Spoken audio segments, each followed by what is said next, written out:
नमस्कार विद्यार्थियों।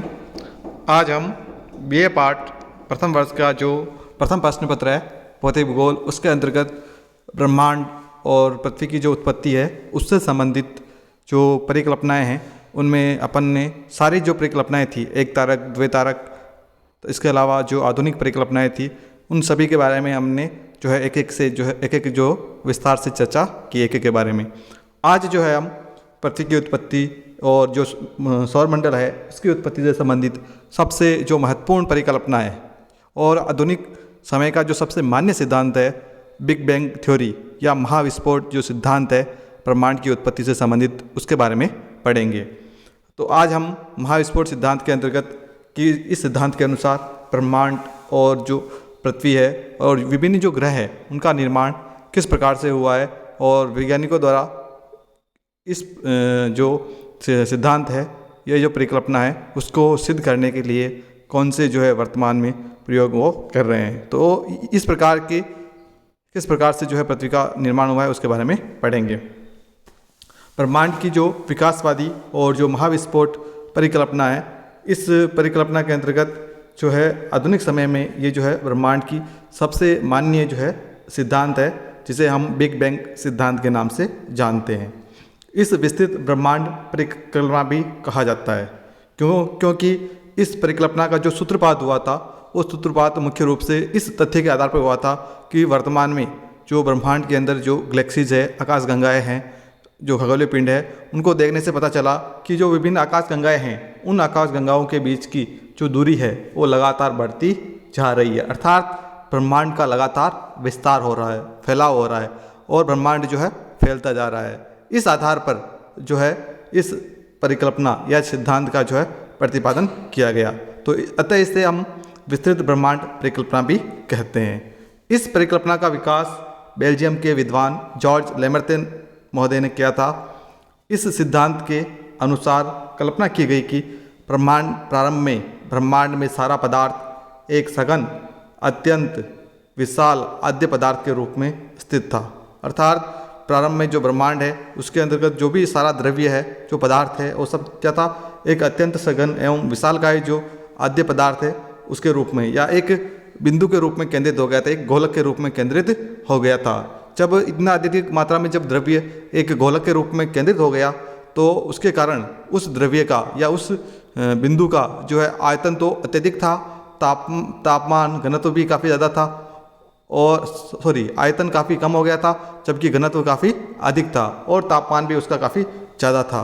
तो इस प्रकार की जब स्थिति उस बिंदु या उस गोलक की हो गई, तब उसमें क्या हुआ, जिससे उस बिंदु के अंतर्गत या उस जो गोलक था जिसके अंदर बहुत अधिक मात्रा में जो है द्रव्य का समावेश था, उसमें भीषण विस्फोट होने के कारण ब्रह्मांड में स्थित पदार्थ के जो कण हैं वो अंतरिक्ष में फैल गए और जिनसे जो है वर्तमान ब्रह्मांड की रचना हुई।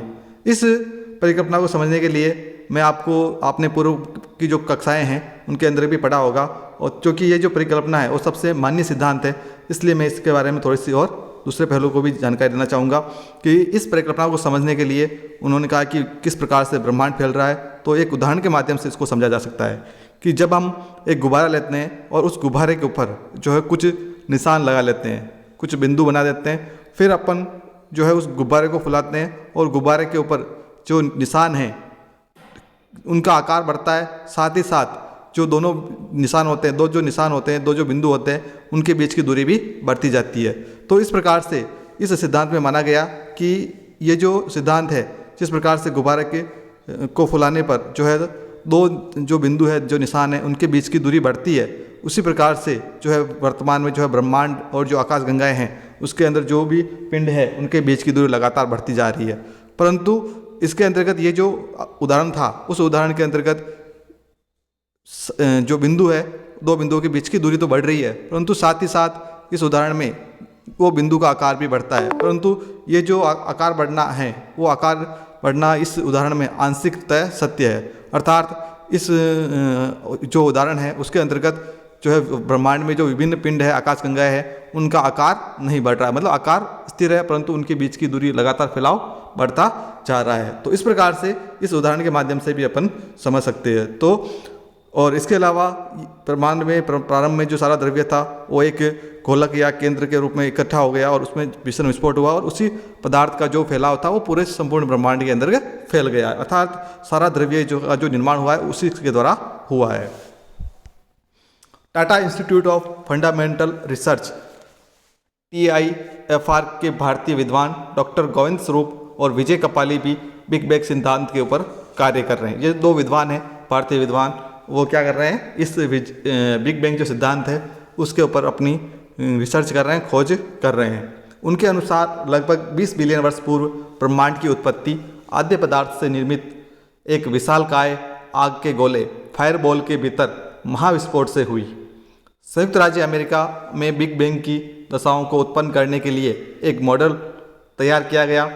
बर्कले के वैज्ञानिकों ने भी अंतरिक्ष में माइक्रो तरंग विकिरण का अध्ययन करने के लिए हीलियम बैलून का प्रयोग करते हुए बिग बैंग सिद्धांत का ही समर्थन किया है।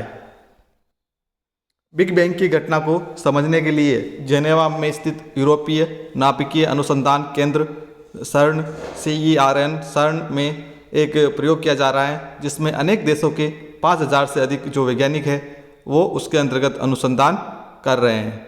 और इस जो महाविस्फोट हुआ था या बिग बैंग जो सिद्धांत था उसमें जो दशाएं उत्पन्न हुई थी उन दशाओं को वापस उत्पन्न करने के लिए वो प्रयत्नशील है। महाविस्फोट सिद्धांत का वैज्ञानिक परीक्षण 10 सितंबर 2008 को फ्रांस व स्विट्जरलैंड की सीमा के पास स्थित जमीन से 100 मीटर नीचे दुनिया का सबसे महंगा 4.4 अरब पौंड और शक्तिशाली वैज्ञानिक परीक्षण किया जा रहा था, जिसका नाम सुपर एक्सपेरिमेंट दिया गया था। तो ये जो एक्सपेरिमेंट था वो 2008 के अंतर्गत किया गया। तो इसके अंदर जब ये एक्सपेरिमेंट किया जा रहा था तो कुछ तकनीकी कारणों से इस एक्सपेरिमेंट को रोका गया है। तो ये जो काफ़ी महंगा एक एक्सपेरिमेंट था जिसके वाले उन्होंने जो है 10 सितंबर 2008 को यहाँ पर जो फ्रांस और स्विट्जरलैंड की सीमा थी वहाँ पर ज़मीन में 100 मीटर नीचे जो है एक जो उपकरण था, जो मशीन थी LHC, उसके माध्यम से ये एक्सपेरिमेंट किया जा रहा था। एक्सपेरिमेंट में दुनिया के वैज्ञानिक धरती से 100 मीटर अंदर the large hadron collider LHC नामक 27 किलोमीटर लंबी एक मशीन के जरिए बिग बैंग या ब्रह्मांड के पैदा होने की स्थिति को प्रयोगशाला में जीवंत करना चाहते थे। मशीनों में कुछ खराबी आने के कारण कुछ समय के लिए इस प्रयोग को रोक दिया गया है। जब यह परीक्षण फिर से शुरू होगा तो अणु विध्वंसक एक तरह से टाइम मशीन बन जाएगा, जिससे इन सवालों के जवाब मिलेंगे। जो सवाल हैं जिनके जवाब हमें आज दिन तक नहीं मिले हैं, उन सभी सवालों के जवाब इस जो परीक्षण है उसके माध्यम से हमें मिल पाएंगे। इस परीक्षण से जो हमें जवाब मिलेंगे, जो सवाल है उनमें पहला सवाल है ब्रह्मांड के जन्म के वक्त क्या मौजूद था। जब ब्रह्मांड की उत्पत्ति हुई उस समय क्या चीज़ें मौजूद थी, तो उसके बारे में हमें इस प्रयोग द्वारा जानकारी मिल पाएगी। दूसरा, कुछ पदार्थों का द्रव्यमान क्यों नहीं होता है। तो कुछ पदार्थों में द्रव्यमान नहीं होता है तो उसका क्या कारण है, तो इसके प्रयोग के द्वारा भी उसके बारे में भी हमें जानकारी प्राप्त होगी। तीसरा है डार्क मैटर की प्रकृति क्या है। काला जो पदार्थ है, डार्क मैटर है, उसकी प्रकृति क्या होती है, उसके बारे में भी जानकारी प्राप्त होगी। यहाँ पर ये एक मॉडल है जो एक्सपेरिमेंट किया जा रहा था। द बिग मशीन का जो कार्य प्रणाली है उसको समझाया गया था, किस प्रकार से ये जो है प्रोटॉन्स जो है उनमें आपस में टक्कर कराई जाएगी और उसके बाद में जब ये जो टक्कर होगी उसके बाद किस प्रकार से ब्रह्मांड के अंतर्गत वो टक्कर के बाद की जो दशाएं विकसित हुई थी तो उनके बारे में उसका अध्ययन किया जाएगा। ये उसका एक रोल मॉडल है, तो इसके अंदर आप देख सकते हो कि किस प्रकार से इसकी जो कार्य प्रणाली है वो उसको बताया गया है। इसके अलावा अगला जो सवाल था जिसका जवाब में से मिलेगा, क्या अंतरिक्ष का कोई ऐसा आयाम है जो अब भी हमारी पहुंच से बाहर है। इससे पता चल पाएगा कि जब ब्रह्मांड अस्तित्व में आया तब क्या हुआ था, अर्थात ब्रह्मांड की उत्पत्ति जब हुई तो उसके बाद की क्या क्या घटनाएं घटित हुई थी, उन सभी घटनाओं के बारे में जो है इस प्रयोग द्वारा हमें जो है जानकारी मिल पाएगी। The large hadron collider LHC machine 27 kilometre के एक रिंग में प्रोटॉन्स के 2 बीम्स छोड़ेगा।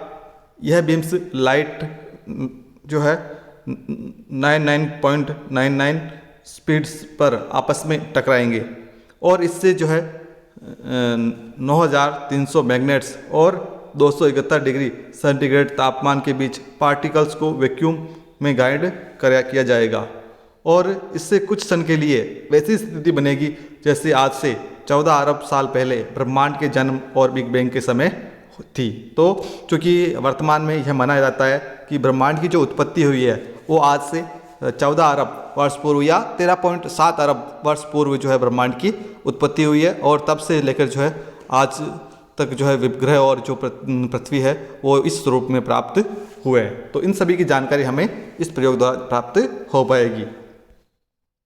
तो इस प्रकार से जो है मैंने आपको ब्रह्मांड का से संबंधित जो बिग बैंग थ्योरी है, महाविस्फोट सिद्धांत है, उसके बारे में बताया। यहाँ पर मैं आपको एक बार जानकारी के लिए शॉर्ट में पुनः आपको रिमाइंड करा देता हूँ कि ब्रह्मांड की उत्पत्ति को किस प्रकार से माना गया है। क्योंकि पहले ये माना गया कि संपूर्ण ब्रह्मांड का जो द्रव्य पदार्थ है वो धीरे धीरे क्या होगा, एक जो है गोलक या फायर बॉल के अंतर्गत इकट्ठा हो गया। जब ब्रह्मांड का इतना अत्यधिक मात्रा का जो द्रव्य पदार्थ था वो जब इकट्ठा हो गया तो इकट्ठे होने के कारण उसमें क्या हो गया, उसका जो द्रव्यमान था वो काफ़ी कम हो गया। जबकि जब द्रव्यमान कम हो गया और बहुत अधिक मात्रा में पदार्थ था तो उसके कारण उस पिंड का या उस गोलक का जो है फायरबॉल का जो घनत्व था और जो समय था, तापमान था, वो काफ़ी अधिक हो गए और इस प्रकार की दशाएं होने के कारण उसमें क्या हुआ, विस्फोट हुआ। और विस्फोट होने के साथ ही क्या हुआ, धीरे धीरे जो सारा जो द्रव्य था वो संपूर्ण ब्रह्मांड के अंतर्गत फैल गया और उसी द्रव्य से जो है पृथ्वी और जो ग्रह हैं वो सभी पिंडों का उस द्रव्य से उसका निर्माण हुआ है। और चूँकि ये जो परिकल्पना है, इस जो सिद्धांत है, उसके अंतर्गत ये माना जाता है कि जब वो विस्फोट हुआ, विस्फोट के साथ ही संपूर्ण ब्रह्मांड क्या हो रहा था, फैल रहा था। तो लगातार उसमें फैलाव होता जा रहा था, परंतु शुरुआत के अंतर्गत ये जो फैलाव था वो काफ़ी तीव्र था, तीव्र गति से फैला हुआ था। धीरे धीरे इस फैलाव की जो गति है वो धीरे धीरे धीमी होती जा रही है, गति जो है धीरे धीरे कम हो गई है। तो इस प्रकार से जब धीरे धीरे गति कम होती जा रही है तो जो विभिन्न आकाश गंगाएं हैं, जो आकाशीय पिंड है, उनके बीच की जो दूरी है वो भी धीरे धीरे क्या होती जा रही है, बढ़ती जा रही है। तो इस प्रकार से ये जो सिद्ध परिकल्पना है उसको इस आधार पर सिद्ध किया गया कि वर्तमान में जब देखा गया कि विभिन्न जो आकाश गंगाएं हैं, जो आकाशीय पिंड है, उनके बीच की दूरी लगातार बढ़ती जा रही है। तो इस आधार पर जो ये जो बिग बैंग सिद्धांत है उसका प्रतिपादन किया गया था। तो ये का प्रतिपादन जो है हॉयल और जो लिटलटन, इसके अंदर जो परिकल्पना अपन ने पढ़ी थी, उसके अंदर जो हॉयल महोदय थे उन्होंने इस परिकल्पना का जो है समर्थन किया था। धन्यवाद।